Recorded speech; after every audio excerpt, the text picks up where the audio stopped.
Mayam Kurumsari, don't embrace Impact News, Raj Nongthombam, Manung Saturday Night Show, the Mambutan Mokcheri. Nasiki Saturday Night Show, Sigi, showstopper, Begidori Bar, guest, singasi, Mapama Chagi, Duoni,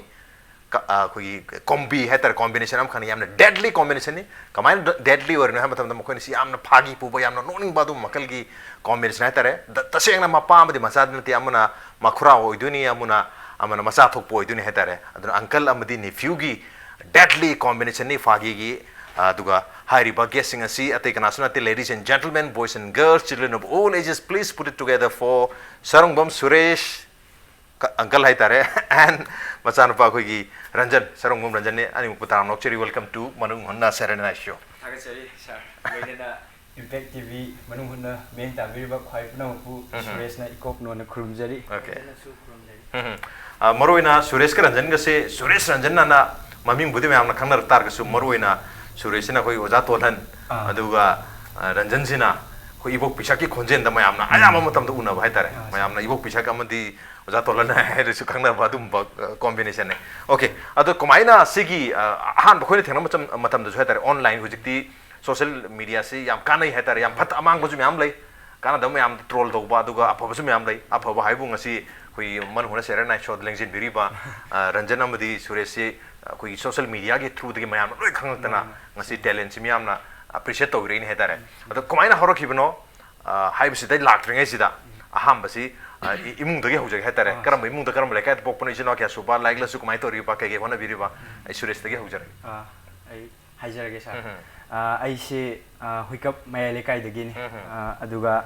ai bu pokpa ipagi mingna Sharungbam Lukhoi okay imagi mingna Sharungbam Ongbi hijam ningo Shanti aduga isininaw ahum aduga aigi mathakta iyamba ama Sharungbam Prem Singh hujik army gi da lere mana aduga ai Suresh aduga ai makhada ichal nupi Jayenta class 10 kare sumai akhoi family se lere okay ari sa hujik lai lai sudi komai to ai se hujik hujik ki oina di Maharashtra Barasandra College sida B third semester arts lejari okay Palace compound da leba Palace compound gi Maharashtra Barasandra College MBC me am hainai se okay sida hujik third semester B era BSc requirement B da okay Ranjan da sulak sage yumna cha mar do ne koi ngasai uncle amadi machano pa gi mari thonai ne mari je komai thonai jana du sulak sage do kitang haida isagi ming ming di dum takpire koi geno se ijil now imung rigi ima baba gi ming aru kari kari khona biri baktan thambi ai se khoi ai popa baba gi maming se Sharungbam Pahari aduga ai popa ima gi mingna Sharungbam Ongbi Konthokjam Ranjana adagi ai gi chininau se ahum ai gi che ma adagi che gi mingna Rangila adagi mathangda ai aduga inau pi amaga inau pi gi mingjina Anjali aduga ai je hujik Yarpok ki Ekmi Higher Secondary School okay Ekmi Higher Secondary School class 12 kajari okay science arts science da okay adu di handa lakaduri ba 2019 gi 12 ki exam se prakha tha duine ba final exam se okay exam ki damta su hojiti hauna tara ham se dum wish bizar ge all the very best do so uncle amadi ke no se san gi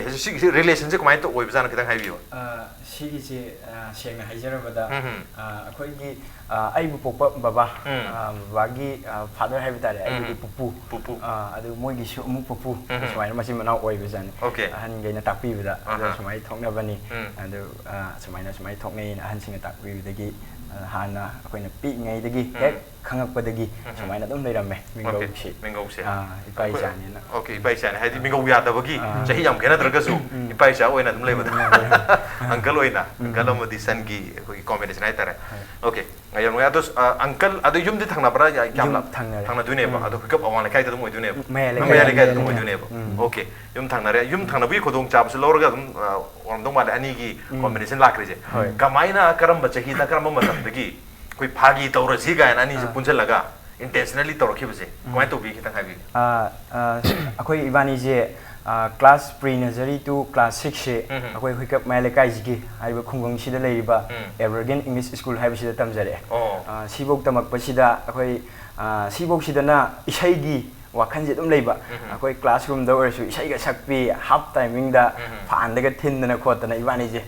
dum ma masu class aingonde taragaju half timing da punba hai tare class amada ibani ji punba ibani ji thengnarga adagi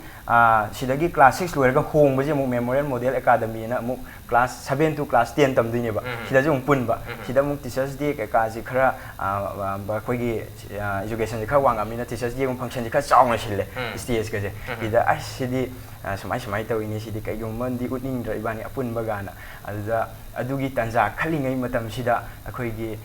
lamdam asigi yamna tanglaba akhoi gi group nokphade group ki nokphade 14 je phongba timing oi gi ba okay volume 14 je volume 14 je phongba volume 14 je ibani na dix tholakpa matam sida lairaga yumda yengjaba aduga hujiki volume 14 jida ju full mimicry gi presentation je amna koina u phangjaba adugi mimicry je hafet adugi nokphade 14 gi sida yengaga kholaga adagi hana sumaina sum khara wakhan jida dum lerak pa mi gi mata ahal lekai da han ge ka gi ahal lamna seiram smana seibu sumai seibani ga na sum adum tambagi khena haina bim de dum lakhiba adu mimicry wakhal ji hujiki nokphade volume 14 ji dagi oigraga sumaina sum chatharaki school da presentation hogi bo oja sing nungsiraba marup kaya na ju pung thogoi piba honau khonau ga sumai tapirak padagi hena sum wakhal lakhiba aduga chatharakibane okay volume 14 je tare volume 14 se charauna karam bacha hidalak lapiki preparation hogi base yeng hogi base san 2014 14 2014 choice itne okay adu kanda kaino ranjan class ke akari aduga preparation togi base ani china kamai togi hetare dvd cd se lera ga karam mong to preparation togi aduga tawbase kyam kui changi khonjen je man hon karam khonjen chen togi adum kanda 2014 da ko ai je class hojik se 12 cardi party kam leramani 7 adang 7 da adai kanda aina tamgi ba khonjel se khogi abok pisaki sisu phajana tamme adagi kaiku gi aina tamjarapada adagi adu da yawa ojana ubina ga sabi ba kakching common adu moi gi khara dum tamaga adu main dai okay adu ahan ba yamna kai tare Facebook da ui ba Facebook da koi record tawraji hai bagi wakhan je hadare masi sum nukti gi sum abani sum practice torpa school la kai da masam sa sum torpa mayam ji dagi basi de Facebook da nam ji ga nam gi bajala ka mayam na nabi gi bajala ka tawja aduga sigi matang ji ga hajar da sa koi gi Facebook da thagat pagi de WhatsApp da share to wi wakhan je leijaram de haib dare hai application je khoina sinner ga ju mai thagat pa khot pagi wakhan je leiram da khallu di aduga thagat puje khoina oiroi dini aduga ibani je sumaina pulle ngasi bo ningsing chari haib dare koi 2017 gi okay mama je his da dum 17 gi August ki date 26 27 28 numit ahum je sigi marksi da ni tawri thabak mayam je aduga haiba numit sing ji da akoina ibani je pullaga akoi gi hai ama hairena na hai ama lei adu je akoi charam bane akoi ahum lampa kum badra kai akoi gi chingya ji da charam bane lambi mi matai da charam me adu da magi mobile ama yawe mai android mobile sina video ama phaminari ba akoi friend ama duna nam bai tare sida lom tawro ne akoi sum nam ji ne gana ada ibani ne isam na Aadhaar card ki wakhal da haiba tare hojik matam je Aadhaar card yamna maru oi baje si wakhal ji dam laga abuk bisakka akoi mantri oja tolhan ga smai tawji adudi Aadhaar card ki matam da haibeng hanganga gi ko nang yari ko ga tawdana mai namba aduga haiba video matek si lawre minute 3 minutes 4 minutes ki asang ji lawre aduga aigi class 11 12 ta aigi boarding da ai guide tawbirakpa akoi gi oja aigi nungsiraba yamba brother commando ta khelambam mangonda WhatsApp ta share tawbuneba da si je ai akoi inaw ranjan iba isani pa ranjan ibani taw dialogue ni da yabra khotbra si de ai Facebook thagat ke ne ba ji commando ta khelambam my account ai thagat buneba ayamba commando ta khelambam adagi mayam nungsibi ba haigadra mayam na share tawbire mayam adagi views ji yambi dana adagi sum laga khoi no phade gi khoi gi kai khomjai bo ja no phade bau yor tuni no phade mai yor khige dusu lak sake adu la tnya 2017 gi august ki tarikh ma kon kun directly thokiba koi incident hai tare yam phaba numit sing ni hai tare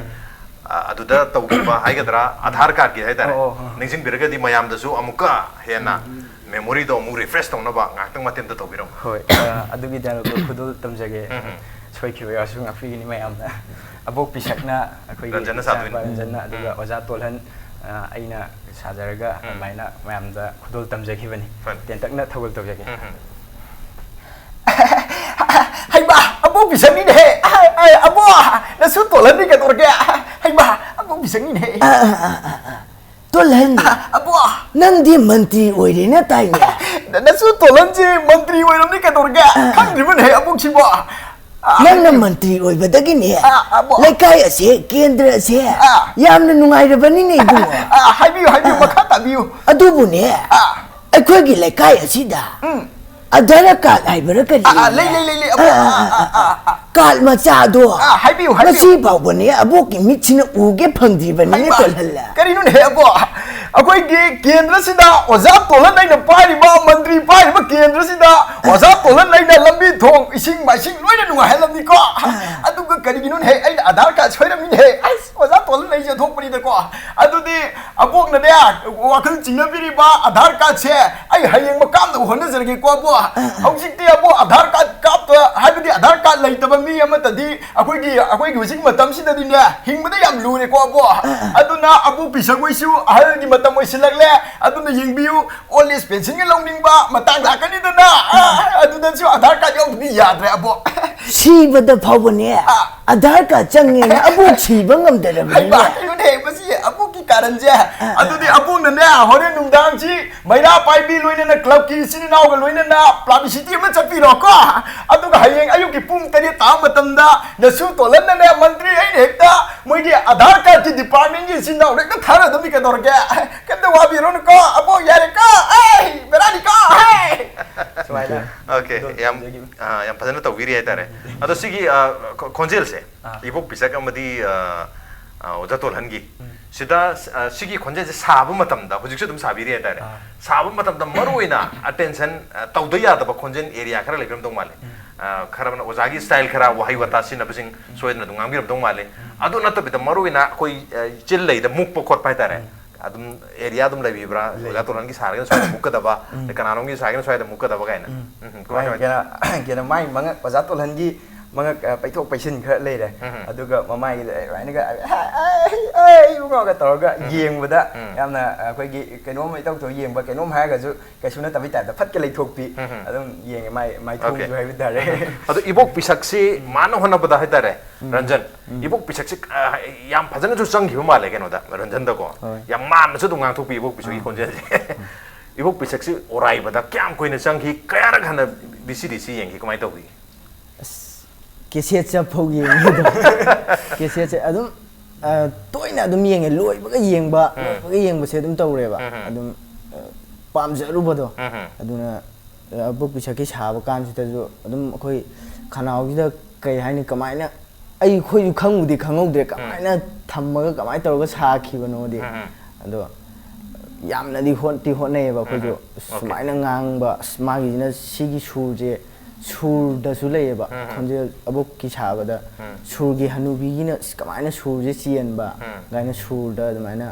okay adu ahan ba practice to ba hok ba punna dum to mina bra tongan adum to bra kwai to ke ban je ana mana dum pulle hai bata adum kokthok pullaga amana amagi enang dum mali mandi ta to tasin jum to no ba adagi magi vocal da mana ngang kan da ina he hojiki to si hapjalu aduna phajani phajalo original da sumai tai holi ga de aina to da lok da su mana hek men khatpyak ba hojiki to ka sumai hapsan biu aduna an phajai kholi adagi oja sing na jo sumai happy kholi ga ahan ba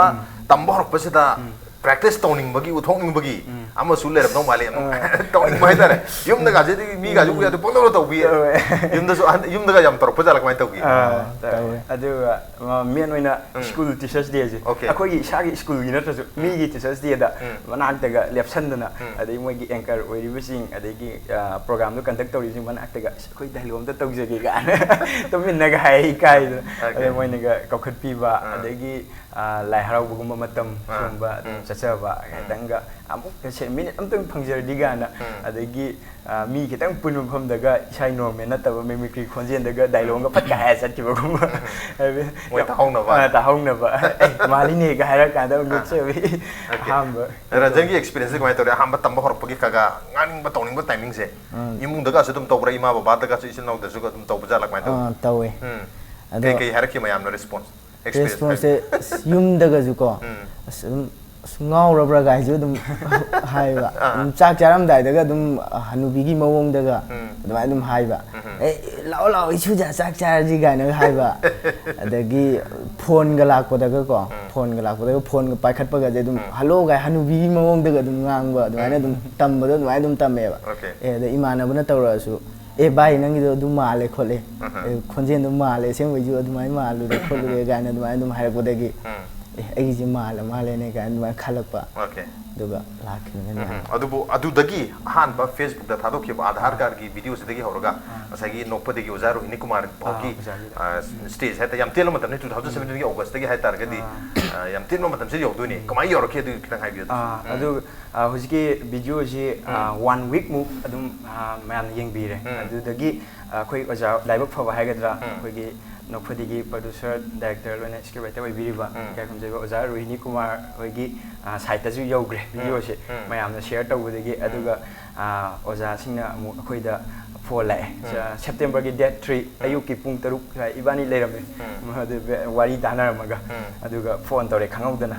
ꯑꯣꯖꯥꯒꯤ ꯅꯝꯕꯔꯁꯦ ꯈꯪꯗ꯭ꯔꯤ ꯅꯝꯕꯔꯗꯣ hello ꯍꯥꯏ ꯁꯦꯞꯇꯦꯝꯕꯔꯒꯤ date 3 ꯍꯥꯏꯁꯦ ꯍꯟꯗꯛ ꯆꯍꯤꯒꯤ ꯃꯃꯥꯡꯒꯤ okay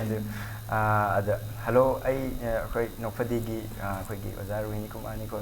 ꯑꯣꯖꯥ ꯑꯩꯈꯣꯏ ꯀꯩꯅꯣ ꯇꯧꯔꯦ ꯑꯩꯈꯣꯏꯗ ꯑꯝꯇ ꯂꯥꯛꯑꯣ ꯅꯣꯏ ꯑꯩꯈꯣꯏ ꯑꯣꯐꯤꯁꯇ ꯅꯣꯛꯐꯗꯤꯒꯤꯗ ꯁꯨꯃꯥꯏ ꯁꯨꯃꯥꯏꯅ ꯇꯧꯁꯤ ꯈꯣꯠꯁꯦ ꯑꯗꯨꯒ ꯍꯣꯏ ꯑꯣꯖꯥ ꯂꯥꯛꯆꯔꯒꯦ ꯍꯧꯖꯤꯛ ꯃꯣꯏ ꯍꯥꯏꯔꯒ ꯑꯗꯨꯝ ꯐꯣꯟ ꯇꯠꯈ꯭ꯔꯦ ꯊꯝꯈ꯭ꯔꯦ ꯑꯗꯒꯤ ꯏꯕꯥꯅꯤꯁꯤ ꯈꯟꯅꯔꯦ ush ꯀꯔꯤ ꯍꯥꯏꯔꯛꯇꯣꯏꯖꯥꯠꯅꯣ ꯆꯠꯂ ꯃꯣꯏꯒꯤ ꯅꯣꯛꯐꯗꯤꯒꯤ ꯗꯥꯏꯂꯣഗ് ꯇꯧꯋꯦꯅ ꯉꯥꯡꯗꯣꯏꯖꯥꯠꯔꯥ ꯀꯩꯗꯧꯖꯥꯠꯅꯣ ꯈꯜꯂꯦ ꯏꯕꯥꯅꯤꯁꯦ ꯑꯗ ꯑꯩꯒꯤ ꯒꯥꯔꯤ ꯃꯆꯥ ꯑꯃ ꯂꯩ ꯑꯗꯨꯗ ꯏꯕꯥꯅꯤ ꯆꯠꯃꯤꯟꯅꯔꯦ ꯆꯥꯛꯀ ꯆꯥꯗꯕꯤ ꯑꯣꯕꯦ ꯑꯣꯕꯦ ꯆꯦꯜꯂꯦ ꯑꯗꯨꯝ ꯅꯨꯡꯉꯥꯏꯃꯟꯈꯤꯗꯅ ꯑꯌꯨꯛꯇꯨꯗ ꯆꯠꯂꯦ ꯑꯗꯨꯒ ꯑꯣꯖꯥ ꯔꯣꯍꯤꯅꯤ ꯀꯨꯃꯥꯔ ꯌꯨꯝ ꯐꯪꯉꯦ ꯆꯪꯉꯦ ꯑꯗꯨꯒ ꯑꯣꯖꯥꯗ ꯑꯗꯨꯃꯥꯏꯅ ꯆꯪꯖꯔꯦ ꯑꯗꯨꯒ ꯑꯩꯈꯣꯏ ꯑꯣꯖꯥꯗ ꯈꯨꯔꯨꯝꯃꯒ ꯑꯣꯖꯥ ꯁꯨꯃꯥꯏꯅ ꯑꯩꯈꯣꯏ ꯏꯕꯥꯅꯤꯅꯤ ꯑꯣꯖꯥ ꯉꯁꯥꯏ ꯂꯥꯟ ꯐꯥꯎꯖꯕ ꯁꯨꯔꯦꯁ ꯑꯃꯁꯨꯡ ꯔꯟꯖꯟ ꯁꯨꯃꯥꯏꯅ ꯑꯣꯖꯥꯗ ꯁꯛ ꯇꯥꯛꯆꯔꯦ ꯑꯣ ꯅꯣꯏꯅꯤ ꯌꯥꯝ ꯐꯩ ꯑꯩꯈꯣꯏ ꯑꯣꯖꯥꯅ ꯊꯥꯒꯠꯄꯤꯔꯛꯑꯦ ꯁꯨꯃꯥꯏꯅ ꯑꯩꯈꯣꯏ ꯅꯣꯛꯐꯗꯤꯒꯤꯗꯁꯨ ꯁꯨꯃꯥꯏꯅ ꯁꯔꯨꯛ ꯌꯥꯁꯤ ꯈꯣꯠꯁꯤ ꯍꯥꯏꯔꯤꯕ ꯗꯦꯠ 3 ꯅꯨꯃꯤꯠꯁꯤꯗ ꯑꯩꯈꯣꯏꯒꯤ ꯗꯦꯂꯦꯠꯀꯤ ꯗꯤꯄ꯭ꯂꯣꯃꯥ ꯑꯦꯂꯤꯃꯦꯟꯇꯔꯤ ꯏꯖꯨꯀꯦꯁꯟꯒꯤ ꯑꯩꯈꯣꯏ ꯑꯦꯗꯚꯔꯇꯥꯏꯁ ꯑꯃꯁꯨ ꯑꯗꯨꯝ ꯅꯝꯃꯦ ꯅꯨꯃꯤꯠꯇꯨꯗ ꯑꯗꯨꯝ ꯅꯝꯃꯦ ꯑꯍꯥꯟꯕ ꯎꯅꯕ ꯅꯨꯃꯤꯠꯁꯤꯗ ꯑꯗꯨꯝ ꯑꯣꯖꯥꯅ ꯑꯗꯨꯝ ꯊꯥꯖꯕ ꯂꯩꯕꯗꯒꯤ ꯇꯧꯔꯝꯃꯣ ꯅꯣꯏꯅꯤ ꯍꯥꯏꯗꯅ ꯏꯕꯣꯛ ꯄꯤꯁꯛꯀ ꯑꯣꯖꯥ ꯇꯣꯜꯍꯟꯒꯤ ꯇꯧꯔꯣ ꯁꯀ꯭ꯔꯤꯞ ꯄꯤꯕꯤꯔꯒ ꯄꯥꯔꯒ ꯑꯁ ꯏꯕꯥꯅꯤꯁꯦ ꯄꯨꯡ ꯉꯛꯄꯅꯤ ꯑꯁ ꯀꯔꯤꯅꯣ ꯉꯁꯤ ꯇꯧꯔꯤꯁꯤ ꯑꯍꯥꯟꯕꯅꯤ ꯄꯨꯟꯁꯤꯗ ꯀꯦꯃꯦꯔꯥ ꯃꯃꯥꯡꯗ ꯑꯗꯨꯃꯥꯏꯅ ꯑꯣꯀꯦ ꯑꯗꯨ ꯃꯃꯥꯡꯗ ꯑꯣꯟꯂꯤ ꯃꯣꯕꯥꯏꯜ ꯐꯣꯟꯗ ꯇꯧꯕꯅꯤꯅ ꯌꯥꯝ ꯀꯟꯅ ꯐꯣꯔꯃꯦꯜ ꯑꯣꯏꯈꯤꯗꯦꯕ ꯑꯣꯀꯦ ꯍꯧꯖꯤꯛꯀꯤ ꯗꯦꯂꯦꯠꯀꯤ ꯍꯥꯏꯇꯥꯔꯦ ꯗꯤꯄ꯭ꯂꯣꯃꯥ ꯑꯦꯂꯤꯃꯦꯟꯇꯔꯤ ꯏꯖꯨꯀꯦꯁꯟꯒꯤꯗꯣ ꯑꯗꯨꯒꯤꯗꯤ ꯅꯤꯡꯁꯤꯡꯉꯤꯕ ꯃꯇꯦꯛ ꯑꯃꯇꯪ ꯑꯗꯨꯝ ꯅꯤꯡꯁꯤꯡꯉꯦ ꯍꯥꯏꯕ ꯇꯥꯔꯦ ꯍꯥꯏꯕꯗꯤ ꯑꯩꯈꯣꯏꯒꯤ ꯑꯣꯖꯥ ꯇꯣꯜꯍꯟꯁꯤꯅ ꯑꯣꯖꯥꯗꯤ ꯑꯣꯏꯕ ꯑꯦꯗꯦꯠ ꯁ꯭ꯀꯨꯜꯒꯤ ꯑꯣꯖꯥ ꯍꯥꯟꯅꯗꯤ ꯇ꯭ꯔꯦꯅꯤꯡ ꯀꯩꯀꯥꯁꯤ ꯂꯣꯏꯗ꯭ꯔꯤꯕ ꯑꯗꯣ ꯑꯕꯣꯛ ꯕꯤꯁꯛꯁꯤꯅ ꯑꯩꯉꯣꯟꯗ ꯇꯥꯛꯄꯤꯕ ꯍꯥꯏꯇꯥꯔꯦ ꯅꯪ ꯑꯗꯨ ꯇꯥꯔꯤꯛꯇꯩꯅ ꯑꯗꯨꯐꯥꯎ ꯇ꯭ꯔꯦꯅꯤꯡ ꯇꯧꯊꯣꯛꯑꯒꯗꯤ ꯅꯪ ꯑꯣꯖꯥ ꯑꯣꯏꯕ ꯇꯣꯛꯆꯖꯅꯤ ꯀꯥꯏꯅ ꯏꯕꯣꯛ ꯄꯤꯁꯛꯇ ꯅꯣꯂꯦꯖ ꯂꯣꯏ ꯂꯩꯗꯣꯏꯅꯦꯕ ꯑꯍꯟꯒꯤ ꯅꯣꯂꯦꯖ ꯍꯥꯏꯇꯥꯔꯦ ꯑꯣꯀꯦ ꯏꯕꯣꯛ ꯄꯤꯁꯛꯇꯩ ꯍꯧꯔꯁꯦ ꯔꯟꯖꯟ ꯗꯦꯂꯦꯠꯀꯤꯗꯣ ꯅꯤꯡꯁꯤꯡꯕ ꯈꯔ ꯇꯣꯜꯍꯟ ꯂꯥꯛꯀꯗꯧꯔꯤꯕ ꯆꯍꯤ 2019ꯒꯤꯅꯦ ꯃꯥꯔꯆ 31 ꯐꯥꯎꯕꯒꯤ ꯃꯅꯨꯡꯗ ꯍꯥꯏꯕꯤꯌꯣ ꯑꯕꯣ DLED ꯇ꯭ꯔꯦꯅꯤꯡ ꯇꯧꯍꯧꯗ꯭ꯔꯕꯗꯤꯅꯦ ꯑꯣꯖꯥ ꯑꯣꯏꯕ ꯌꯥꯔꯔꯣꯏꯗꯣꯔꯤꯕꯅꯤꯀꯣ ꯀꯔꯤꯅꯣꯅꯦ ꯍꯥꯏꯁꯤꯕꯣ ꯑꯕꯣ ꯂꯥꯛꯀꯗꯧꯔꯤꯕ 2019ꯒꯤ ꯃꯥꯔꯆ 31 ꯐꯥꯎꯒꯤ ꯃꯅꯨꯡꯗ ꯍꯥꯏꯕꯗꯤ ꯑꯩꯈꯣꯏꯒꯤ ꯗꯦꯂꯦꯠ ꯅꯠꯇ꯭ꯔꯒ ꯃꯥꯟꯅꯕ ꯇ꯭ꯔꯦꯅꯤꯡ ꯂꯣꯏꯗꯕ ꯑꯣꯖꯥ ꯑꯃꯠꯇ ꯑꯣꯖꯥ ꯑꯣꯏꯕ ꯌꯥꯔꯔꯣꯏꯕ ꯑꯕꯣ ꯌꯥꯔꯔꯣꯏꯗꯣꯔꯤꯕꯅꯤ ꯀꯩꯅꯣꯅꯦ ꯑꯣꯖꯥ ꯇꯣꯜꯍꯟ ꯑꯩꯁꯤꯕꯨ ꯀꯔꯝꯅ ꯇꯧꯗꯣꯏꯁꯤꯕꯣ ꯑꯣꯖꯥ ꯑꯣꯏꯕ ꯇꯣꯗꯤ ꯑꯩꯗꯤ ꯀꯝꯗꯧ ꯇꯥꯕ ꯁꯛꯅ ꯊꯤꯕꯅꯦ ꯃꯤꯗꯧꯅ ꯐꯤꯂꯝ ꯀꯨꯝꯅꯤꯁꯨ ꯅꯠꯇꯦ ꯑꯕꯣ ꯑꯗꯨꯗꯤ ꯀꯃꯥꯏꯅ ꯇꯧ ꯇꯥꯔꯦ ꯑꯕꯣ ꯍꯩ ꯋꯥꯒꯅꯨꯅꯦ ꯇꯣꯜꯍꯟ ꯅꯪꯕꯣ ꯑꯕꯣ ꯍꯥꯏꯕꯤꯌꯨ ꯀꯩꯗꯧꯔꯦ ꯑꯗꯨꯒꯤ ꯇ꯭ꯔꯦꯅꯤꯡꯗꯣ ꯇꯧꯅꯕꯒꯤꯗꯃꯛꯇꯁꯨꯅꯦ ꯇꯟꯖꯥ ꯑꯃꯁꯨ ꯄꯤꯕꯤꯔꯤꯕꯅꯤꯅꯦ ꯑꯕꯣ ꯍꯧꯖꯤꯛꯁꯨ ꯇ꯭ꯔꯦꯅꯤꯡꯁꯤ ꯇꯧꯕ ꯌꯥꯔꯤꯕ꯭ꯔꯅꯦꯍꯦ ꯌꯥꯔꯤ ꯇ꯭ꯔꯦꯅꯤꯡ ꯑꯁꯦ ꯇꯟꯖꯥ ꯃꯑꯣꯡ ꯄꯤꯔꯒꯅꯦ ꯇꯧꯒꯗꯧꯔꯤꯕ ꯇ꯭ꯔꯦꯅꯤꯡꯅꯤ ꯑꯗꯨꯒ ꯏꯟꯇꯔꯅꯦꯠꯇꯒꯅꯦ ꯔꯦꯖꯤꯁꯇ꯭ꯔꯦꯁꯟꯒ ꯇꯧꯒꯗꯧꯔꯤꯕꯅꯤꯀꯣ ꯑꯗꯨꯗꯤꯅꯦ ꯑꯕꯣ ꯑꯩ ꯍꯧꯖꯤꯛ ꯏꯖꯨꯀꯦꯁꯟ ꯗꯤꯄꯥꯔꯠꯃꯦꯟꯇ ꯆꯠꯂꯒꯅꯦ ꯑꯣꯖꯥ ꯇꯣꯜꯍꯟ ꯑꯩꯁꯨ ꯗꯤꯂꯦꯠ ꯇꯝꯅꯕ ꯇꯥꯟꯅꯔꯨꯔꯒꯦ ꯑꯕꯣꯀꯣ ꯌꯥꯝ ꯅꯨꯡꯉꯥꯏꯔꯦ ꯑꯕꯣꯛꯅꯅꯦ ꯁꯨꯃꯥꯏꯅ ꯅꯁꯨ ꯇꯣꯜꯍꯟꯗ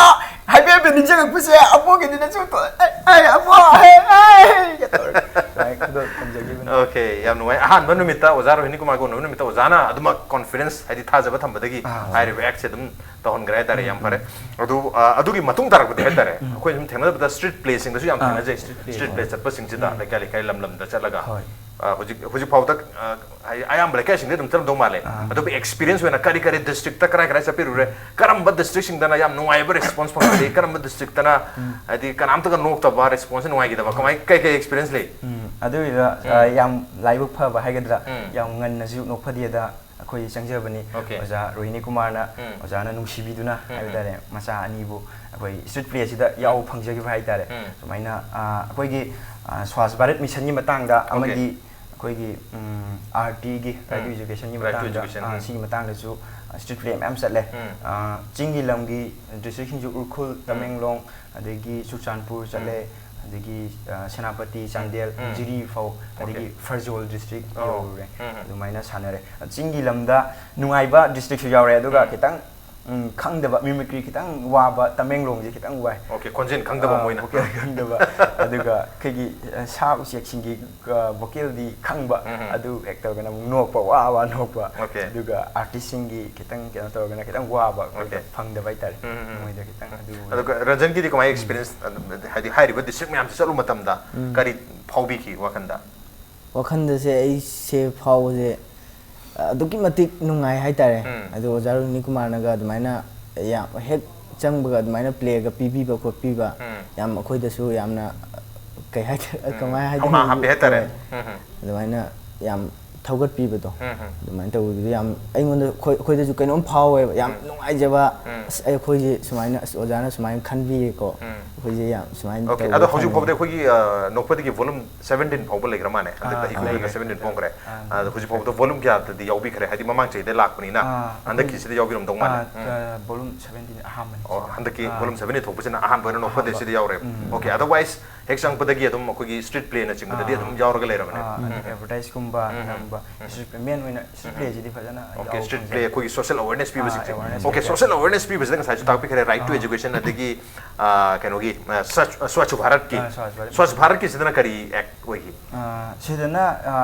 अदुसु अदुम ओजा तोलन गा अबु बिसकी जिदा पीबी डायलॉग से अदुना कोई की हैंड वाशिंग की हाइब तारे ओजा तोलन जे ओजा जो ओइरे अदुगा खुद हामदि हैतबा आगांग सिंगदि लाइरिक ताइने माना अदुगा खुद हामबगी नियम मागी स्टेप सिंगि सापोन नोरगा खुद कमाय हामगने जे खंगदबा अबु बिसकना तापी दुने ओजा तोलन जे खंगमदबा अदगी अबु बिसकना गा तोलन खुद से कमाय हामनि खोनि अदि माना गांथुजिना पुरा ताइवन अबु ओइ भाई तारे अदु ओके खुद कमाय हामगि ओजा तोलन जे खुद कमाय हामदा नो इबु बिसकना कमाय ना तन बिबजा नों तंग येंग सि मतेम ता तोलन अबु नंदी ओजा ओइरिने हाइनगा याम खंगदे न नंदी अबु नसु तोलन ओजा ओइरिबुको अदुसु एडियट स्कूल की ओजा तोलन नै बु कई दोरगन हे नंबु मतौ करमना खुद हामगनि हाइबा खंगदे हाइरि सिबु नंबु चुमबराइबा हाइबा कनाना हाइरिनु ने अबु नसु तोलन बु खुद हाम हाइदिना कनाना हाइरिनु अता हाइरुं हे मम्माइ दु खुतुमने थिनगेने हे अदुदिने नंग खुद कमाइना दि हामि अबु हाइजगे को आई खुद हामसे हाइजगे अबु बिसक्ता आई सुमी अतै हामनो बदौना ओजा तोलन नै सुने चारम दाइदा चुप लाउन लुपि को ए चारम दाइदा चुप लाउन लुपि अबु अदुगे चाबा लोइरम मतुंग सिदना खुद त पैबा थाउ थुमसि कोंगदबा सापोन सरक तौदना फजना हामनि के दोरगे चारम दाइदना चुप लुपा अदुगे लोइरगना सापोन ग नोइदना थाउ थुम कोंगना नबना हामि बनि हामि अबु हामि नोंनिंगिने नंग खुद खुहा कैनो हे अबु मी त यु सुमाइ लोइ हामनि के दोरगे है तो लल्ला अखोय अयामबसे खंगबसु खंगदे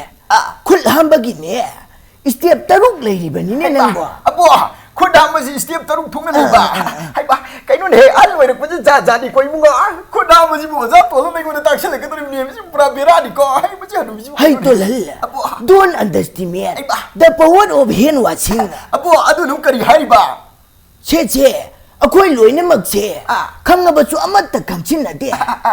मयाम सुने अमत्त खंगलम लोइदोरिमेदि नंगदि लाइरिए अतोप मीसिंगसु अमत्त खंगलम लोइदोरिबनिने मतौ करमना सापोन होइरगा खुद हामि हाबिसे कनामत खंगम मोइदोरिबनि हेरे अबो नसु तोलनने खुद हामबा खंगम मोइ हाइबना हाइबनि अदुगा मयाम खंगम मोइ गान हाइबदुदि को लीला सानब्रा बुनुंगदुम लगजलक्तने को कैदु पुंकाइ काइनेनि को अबो पुरा बेरानि को फरे अदुदिने अबो बिसंगना खंगबदु कौरबनिना नसु तोलनने तापिरो मतौ करमना खुद हामदगे हाइबदो स्टेप सिंदु लैने एक काम थबिरो अबो हबिरो यारे छे अबो हागे मुन्ना हाबिरो अबो स्टेप नंबर 1 दने ने खुद असे सापोन फजन नोइरगा छे सुमाइना नोइगदबनि सुमाइना तकपा अबो सिने स्टेप नंबर 1 मानी मयाम पुना बुक्स यिंगबियो अबो पिसंगना हाइरि मयाम अखोइगी खुद हामबगी स्टेप से सापोन ओइरगा सुमाइ हामबि स्टेप नंबर 1 नि जेबो मयाम यारे का step aduga number 2 dana tu kunam sidane kubak sina sina step number 2 aduga on top step number 2 amu khutsi on thona dina hai ba nungai ne hai masi de bo aduni dance ka jo yakshan ba yai ne bo si de ko maninga juni chan ba yam la step number 2 ni ko mayam khangjan bi ro hai aduga number 3 dana ne che khut karak chida chumai na noi ga dauri bani kubak ani gi khusa karak chin chida chumai tak ba sapu noi ra ka tak ka dauri bani step number 3 ko bo yara ne mathang ai bi ro number 4 dana ne che mathak lom dagi chumai na tak ka dauri akoi gi khunam gi mathak sida khubak ki khusa sin sida muk chumai in ba ko aduga mu on thok na ba step number 4 ni ko bo mani ba ya nungai ne bo aduga number 5 dana ne che khujin sina chumai na tak ka dauri ai ba khujin ko na bra bol tu da abo bisak ji yam da hai ram ni sina step number 5 ni ko yam ye aduga mu on thok na ga da on thok na ba si yam nungai ko abu bisak ta ji yam puna ta bi ka hai bi ro bo aduga roi bagi number 6 se aroi ba chejina tu kupi gi karak chidane chumai na noi ga dauri bani ko chumai na noi ga dauri ba sina step number 6 mani masina taruk shumani mayam abu bisak na takpiri kupi ga koi khusa ga tai na bugi karak chida mahi matai abu panem de ko ga duri bo hai gum dina mayam puna mak akoi gi abu bisak na hai ba akoi gi step chinji induna khutsi ga sin gi ham si dasa gi oina ne khuda ma singa sin gi tongla si ko abu bisak na hai ba step si ilaga ham di mahi ga je loina musla tara ni hai ba bu ko aduga loirak padane to lan bo ising aru bane ne khutse seng jam thok dauri bani ko kamjare ne abu na su kya yare ko kamjare abu okay ko ham gi step taruk su le rame okay am ado aya mana akoi sai ta jar pusu he horok padai su koi oja tol hanga ibok bisakina dum oi hai dar se yam mana to ne su dum yam comfortably to busu sinu dum oram dum male ado ato po konjel sing dadi kari to bi ato pa ji adum koi gi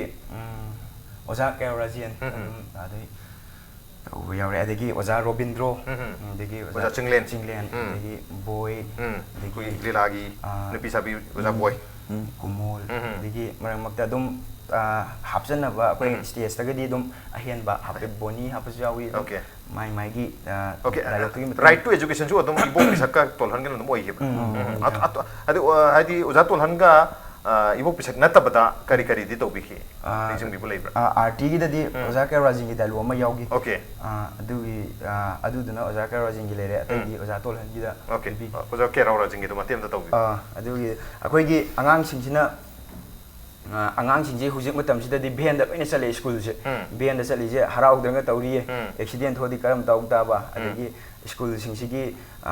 primary adagi upper primary singji kilometer sida legi da bani takpui mong ni mayam okay sisu adum ko awareness pi bai tare how sha angang singji bhen da chale na harau danga tawri ne sia dhakti ai bi ta chau hai kari yu sha tina hai bisa angang singsi hai bade angang sing tami ba school singsi akoi kai ro le kai da le ba school oi gadam ni khudam oi hai rabada akoi primary hai badi class 1 and class 5 phaugi oina akoi kilometer ama phaugi man le gadam ni aduga upper primary hai badi akoi class 6 tagina class 8 phaugi oina kilometer ahum phaugi manung le gadam ni aduga she angang singsi bien da chale na harau ding to ina che mama mapa singje angang sing da bien da ming jien da thela da bye bye ga to ma che yam ning mani ne sia dhapti okay yang wabe mno wale koi sumana mimicry to base only konjel ka da sabna te konjel se sana hono bada manung dagi konjel se mu mukthok muksel ma modulation hai tare extreme modulation ne to dise isa ge konjel dagi to thoga aru ko mu physical se su mana ba jong hona duni okay Ranjan la ke Ranjan sumana konjel sana hona bada koi hakchang gi su movement hai tare malhan ba ibok bisak sar ga su ibok bisak hek malhan ba adum base kyam yam mathok tai kyam yam na why kidang hai bi humang ar tai koi masai tagal masai ju kar tagal okay Ranjan hai bi akoi body movement si chu yam khonjel sab kan ko yam daka oeba haide abo pisaki haiju hanubi gi acting hapet changdragadi khonjen man bangam dabagi style da hapet leiba okay body language yaudragadi adagi boni gi sarga ju magi body movement boni gi ama smain to magi ama chuong do dumaina dum mana adum action mai acting do dum ꯑꯩꯈꯣꯏꯗ ꯆꯤꯡꯖꯜꯂꯛꯄ ꯑꯗꯨꯝ ꯆꯤꯡꯖꯜꯂꯒ mana sumain tawbuni ko haibido dum chingjalaga khonjel so dumaina Okay. Ado hari body language sing si. Sari ba character tu ki miui tu ki body language acting se tau draga di koi tau bujur mchangi hare single ga tau hare. Ado si se yau dana khonje khada tau tar ga di audience na su audience ke reaction se kumai tau moi feedback se. Suresh. Akoi audience se babok sing se ang lui hai tare. Akoi da dialogue se khudul tamjar matam da vocal katang thadok pada action yau di da mai je action man di da vocal makon ma la ju yau di da ade action ga loine na sai keno oja ka rajing khudul tamjar da tumaina kaino ni hai bedo mai thiaga kaino ni ga to ga yai ni ga the to adum mai acting yo kan da yai asi yai ga hai bi ba na action yo ga adigi facial expression yo ga mo nungai hai tai ba bok ka adune na okay ado koi kaching ko mol gi su science tak pere adigi ko gi boy riran bi so boy gi su sai ani sigi nupi khojen ani se adum ranjan sam dong male kana ranjan sai ko ado di okay kaching ko mol gi han tar Kaching Komol gise Oja Govindas ka iga ama stage ama tawgi bagi mana mukhai huidro mukhai saga phone to khalaga ina keno gi ibo chawgi nupi saga ta chinglen gi nupi sa jaba adu gi mating haima kanano phone to chili jibu kanano Aise kaching komon wow ibungo namu kanano hayo nasi dayo say come on wow guys soalnya tahu okay ado ani si hadi kenoga Suresh ka Ranjan ka pun bisa di oja tol hanga ibuk bisa kisina dum oibra ani pun bisa atopa character dati ke tobi toba character ju du lila rom dagi lokho ga hai ta ado ani se pun to budi lai karamba to biki sanagi ngagi okay oja singlenga oja robin rogi okay oja singlenga oja robin rogi tu matiam torus hoi aina hora ani ando di ko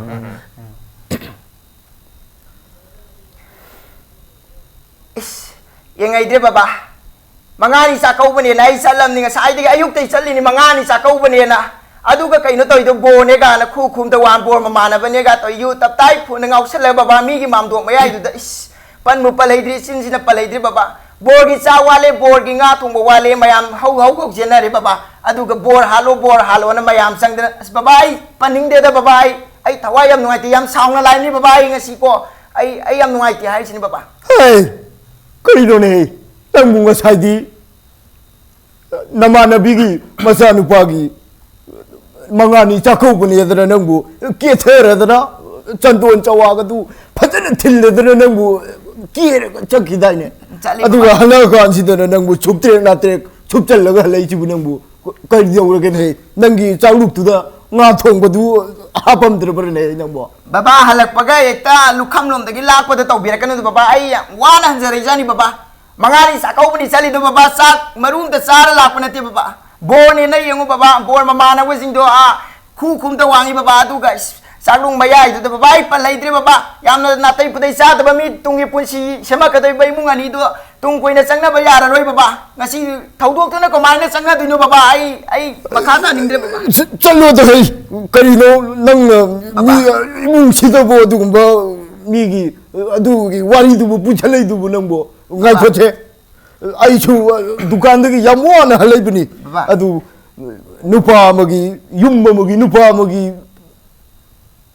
tobom thok thabak ching ji nupi oi ban loi na khang bi ne hai ma baba ai di lai mak ti nat ta bani na baba gi apam do ai di khangjadre baba kari taujaro hai banu baba ta hai bi ro kai dorage baba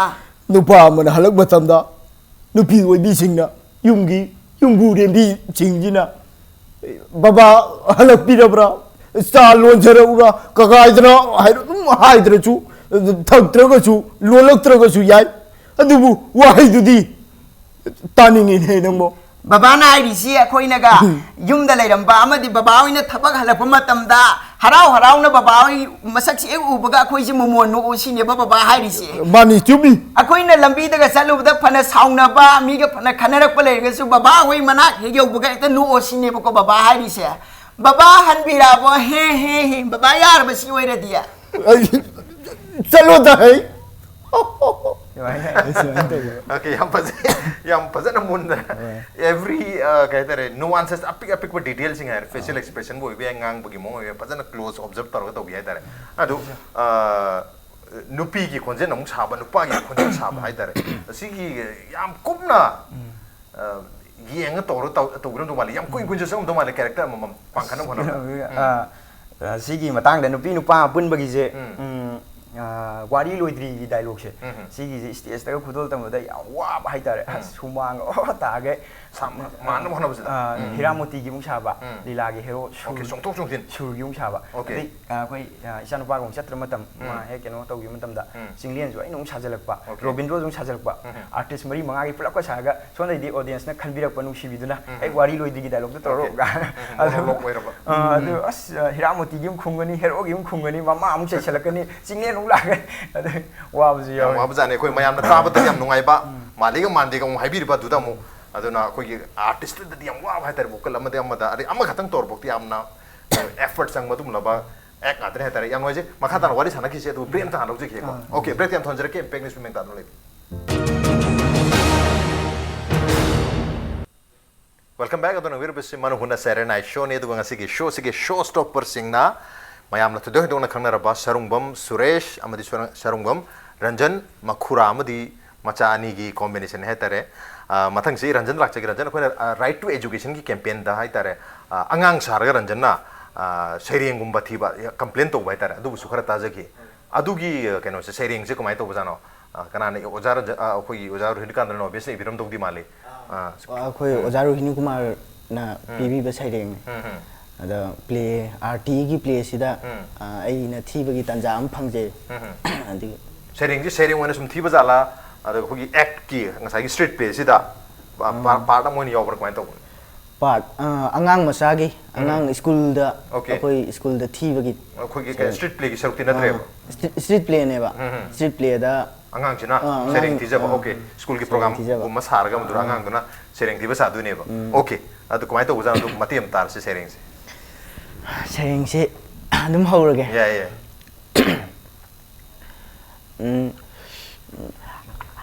ai gi sharing gi maming angang gi complain pictru hapel ani longpel iskat ani poloy ama pokpi re do imana thakpi re do ipana thambi re do boarding da pija re do super fan ima ipa ani mak mino ba joker ni tambi bani akhoi chana takpi bani akhoi medam na laibi bani ina che phubi bani kamlakta char medam ani mak minna uba kamando ni na thiwa minu okay minu uba kamando ni ko school da oja sing na phuba chei ba se ti tok dana ba message pi bai tare indirectly moidan kana tok bai tare okay amoi ado ko gi sumaina ko gi kai tare ko gi nokpati yaw bana daga ko gi tongan ba concert sing da announcement to ba aduna tabita ko real life tadi kari ko like tamba sima to biri atop pati kai ga to bi ai wena di yam adum ngam hona zar hai tare ngamna ba yel loire boiler loi yumda boiler loi bi da dum kha thadare labor ji hai tare yen satruk mu loire project se duga amuk Share 9 45 days sida mu porak pa mu thage ba mathang masa mu ke to khat pa sumai som sam okay yam mai pang na dum yen loi ngam e project se kui re dum loi re se 2011 di loi 11 di loi re ne ba phajana dum sen thong na loi ba ngam e yen se yen chatruk loi ba ga je na tra okay Ranjan gi dik ke hona bi atai ai se ke su thodok pa hona de ai se anam na dum boarding da dum lai re ba okay duna ke su thodok ko hona de boarding da le ba sai boarding gi sharing du jam jana ra mani mar mar to boarding da ga jam tijan bhai ai du sharing okay mathang se khoi gi atopa oja kera ra jing so bi bi atopa kon ipok pisak amadi oja tolhan na tabada atopa kari kari ti to bi adum lila gum su to bi to male lila gum bagi hoi adum lokthok se akoina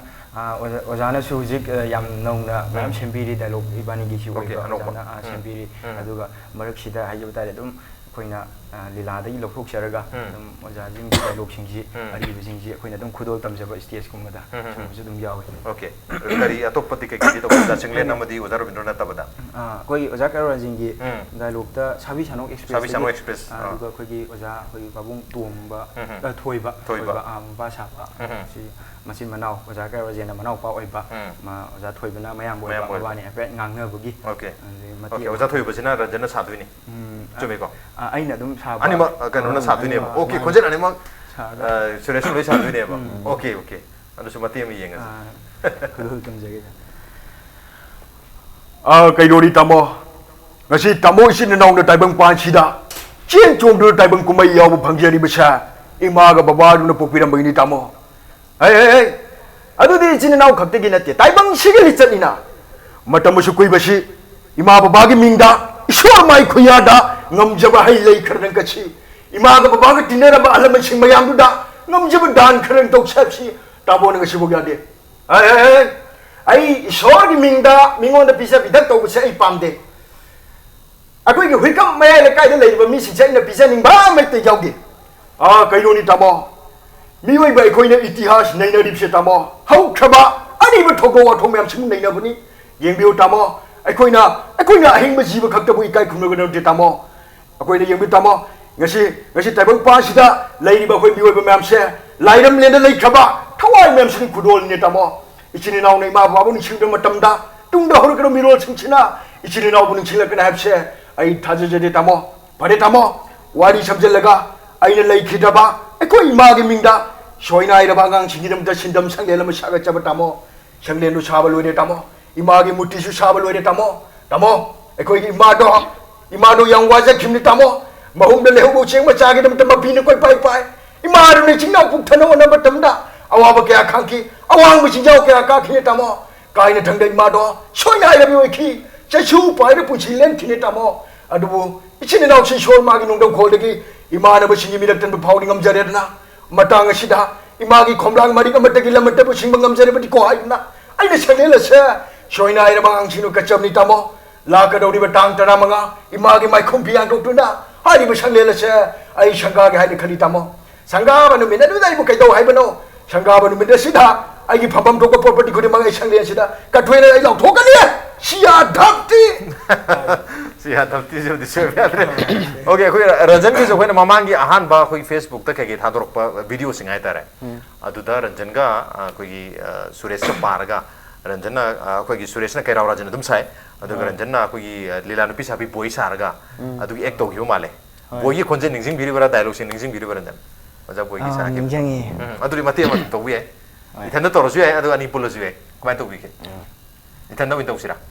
ithanda orsi ai okay ithanda to wi boy khoi boy gi kano uring met pa dialogue se adu ju adu dagi dum tam jare okay adu dialogue to isi gi bungo gari driver ingoi isi gi na sang ro ni si chong ro nangbu gari driver na tro ingoi isi gi ni khazai da lang na sung phoi bo ring sia pe long na me khai ingoi chang ro isi gi pambong si da ni nagi no khunam tham adu gi ni isi gi lang na sung khlei bo ring sia pe long na me khai okay yam bazana to giri okay matang side khoi manung na ser nai chogi maru ba tang ka ga tare khoi rapid fire gear section dula rapid fire question ga hangjage sum ko game oi kari sana jabani question thuna hanga ga thuna tum khumbi ba okay rapid fire round with Suresh and Ranjan ahan ba question si atum question di chamana raga amu khumbi tare aham ba Suresh te dum haujarage kari gumba hayeng hawalak pasita oza tolan oina hawala ba di Suresh oina hawalak ta targa di Suresh oina amu hanjalana ba hona gadran tra oza tolan oina dum lai thoge da ga lai thok pi gadra kari tawini ugala di oza tolan oina dum lai ga khale okay Suresh ta halaro okay ibok pisa oina hawalak targa di Ranjan ibok pisa oina dum lai bige khanbi brana traga Ranjan oina mu hingiana halaka tra kamai tawni ai se adum ibok pisa oina dum lerani okay ibok pisa oina hana ibok pisa ki da khonjel yam pamjana horokibnina okay mathang se kwai pamjaba joke haitare ne phagi kananom tawki bo ramba yai khonjen oi bi ai na traga topa anything oi bi ai kwai pamjaba Ranjan na kwai pamjaba phagi se kari oi bi kwai pamjaba phagi se phagi na tabra di khangde ado khoi gi film gi bonina thu lau he hai gi je Okay. si ji yam pam je bo gi Okay, tau si tau biram tau mali sana jo. Hoi. Mati am te recreate tau biram. thu lau he ga hai ba bonina Okay, tuk lau kre. Matang se Suresh su lak sage same question ni. Kari happening e kari gumba. Pamjaba joke. Hoi, joke se sengna hairabada hana akhoi ariba leinamaba nokphadegi audio jingje aina khwai pamjagi audio jingje. Okay. Audio cassette myam si taraga video na si khwai nungai je oja myam na sanagi holila myam si audio gi Adobe isa matang question se isana tau giba mimicry sing dagi manyam gi matok tamda. Kwai dagi worst hai tari isana khanjaba as madi phajagi dre man gi dre khanjagi ba any mimicry kari hoi biki. mimicry ji yaugi boni je ingon da tang chana baba wat pa male boni je Okay, man re wat pa male bisa dagi. Okay, Ranjan gi di kwai to biki karamba voice to bada kwai dagi man de ni sana khanjagi bisi. aina khan mana kakching ko mon gi se kitang wat pra na khalle Oh, isa khanjaba. hoi Okay. Okay. Matang se same question keno da laksar ge keno da Ranjan da. Perigumba ujik sangai festival jam to sangai festival dum chindirum do male anima adona sangai festival sida koi lottery ge yaw lottery sida lupa 100 crore chama pau tar gadi haire ba sentham je kari do bi kali crore cham phok tar hagadi khoi gi iramdam sigi khoi gi lambi thong gi nungai taba mayam su lei ri ujik se do lambi thong jing je hana phajana semjan ba duga khoi gi lairaba sing sida ju ko khoi paisa jing je thadaraga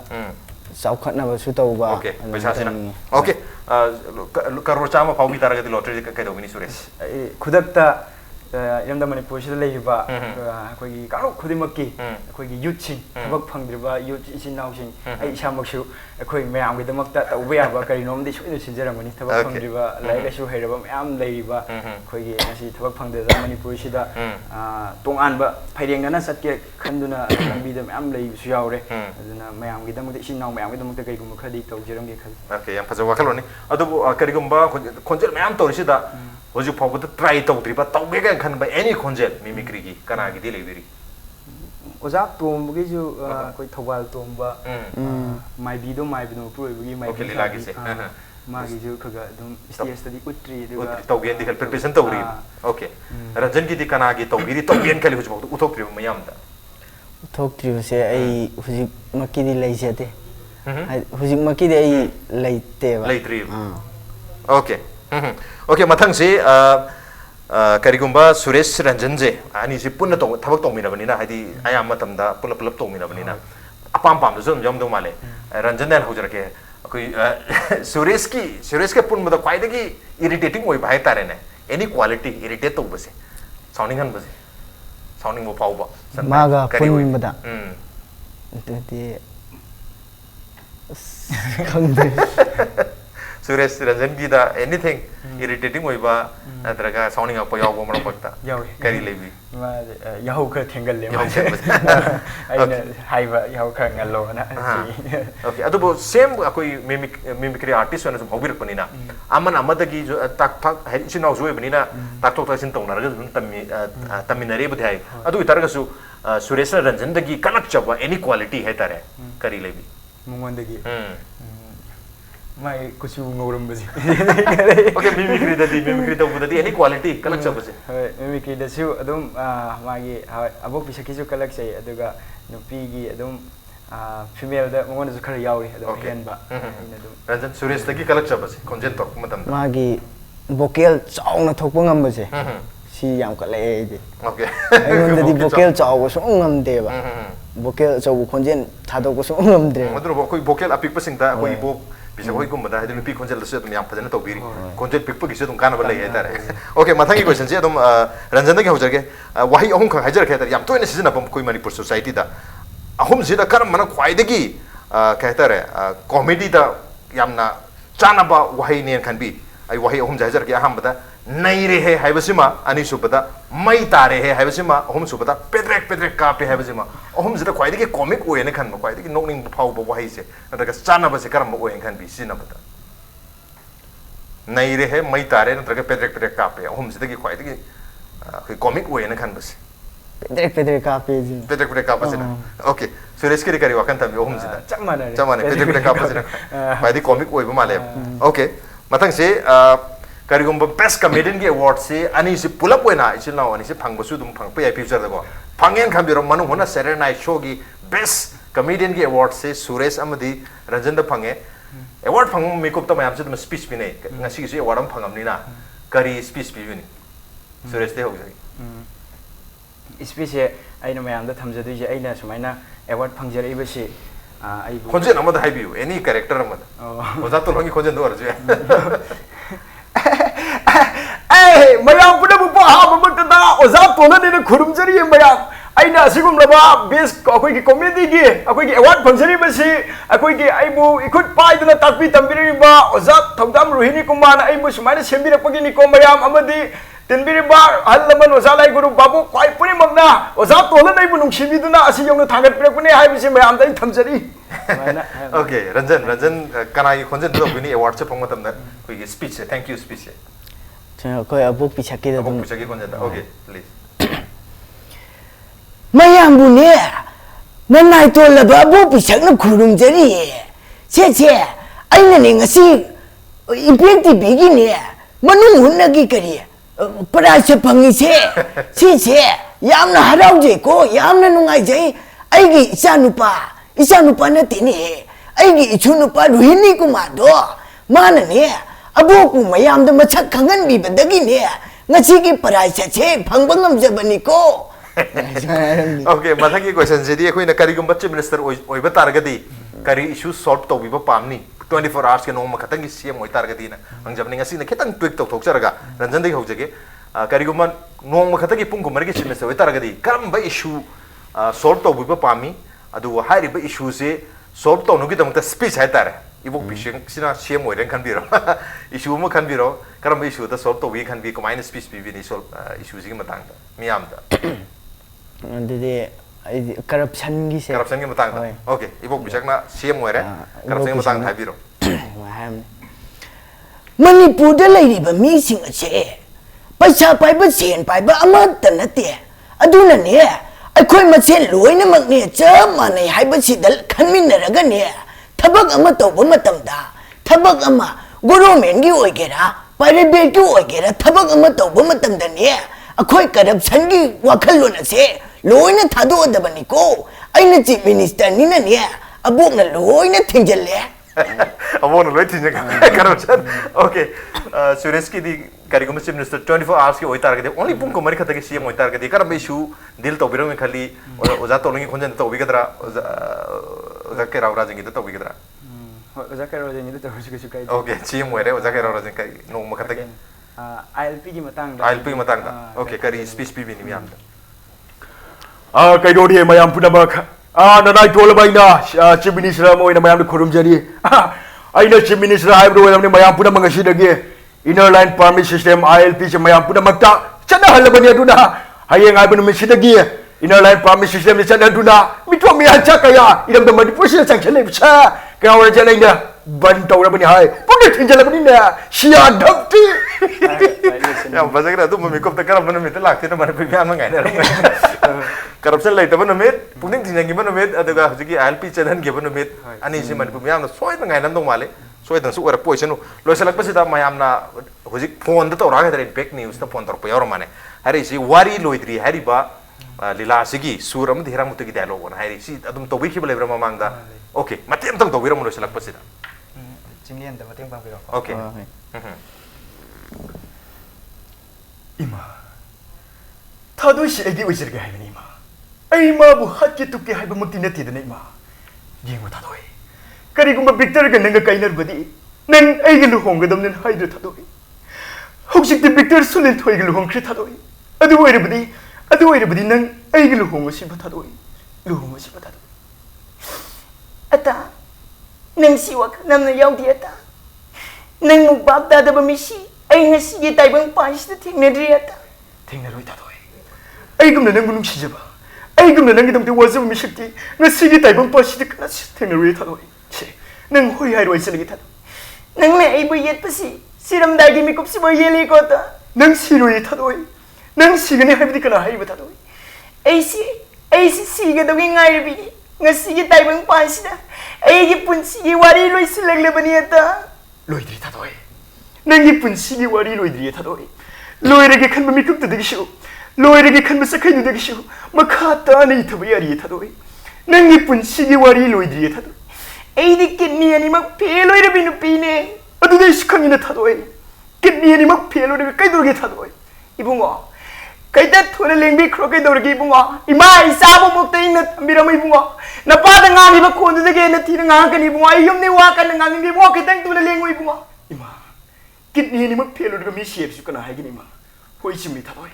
kitni ni mak phelur mi do sibagi chance wangi haibidile madu mangna ma sirani haibidile ke ni ma yingo thadoi ai nang buleng ba doctor tanak labne manipur gi khoi dagi phaba doctor su unalam thadoi hausi te su makha khudi makki test tong dunu lak labne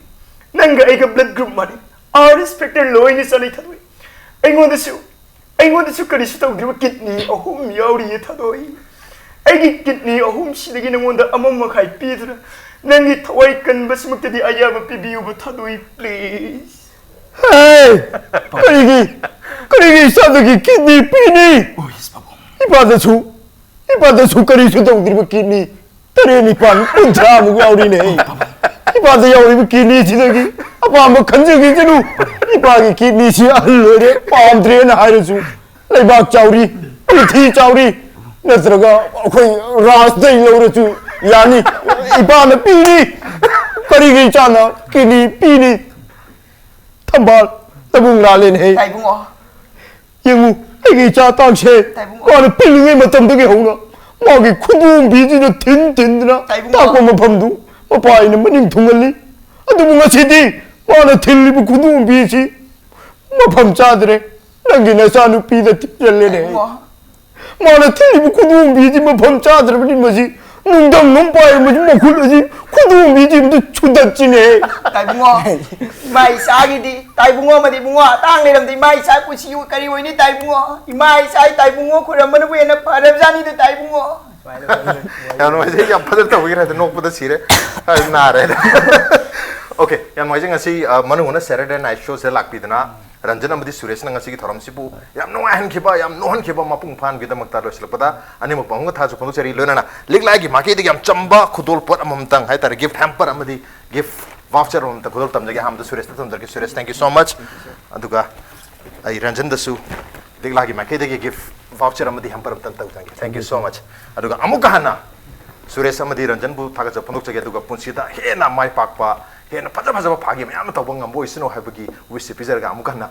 thaga ja pang thank you so much masala ngasi gi Manung na Serena show gi tharong ngasi gi erisa na segaram to bi ko de kan bir pu yagari ko mail id impactvnews@gmail.com natraga ko gi Facebook page